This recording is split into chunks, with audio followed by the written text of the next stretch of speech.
उजाला live, खबरों का उजाला। Channel को लाइक और सब्सक्राइब करें और हमारी सारी महत्वपूर्ण खबरों को अपने मोबाइल पर पाएं। प्रयागराज दौरे के दौरान सीएम योगी आदित्यनाथ ने हनुमान कॉरिडोर का निरीक्षण किया। साथ ही सीएम ने बड़े हनुमान की विधि विधान से पूजा की। प्रयागराज में बोले सीएम योगी, माघ मेले में 12 से 15 करोड़ लोग संगम में करेंगे स्नान।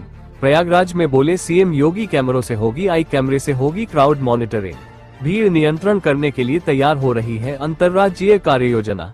सीएम, माघ मेला के लिए 3800 स्पेशल बसें होंगी संचालित। सीएम, माघ मेला अपनी एक ऊंचाई तक पहुंचेगा। सीएम योगी, माघ मेला को भव्यता के साथ संपन्न कराएंगे। सीएम योगी, सीएम ने महाकुंभ में सहयोग करने के लिए प्रयागराज जनता का किया धन्यवाद।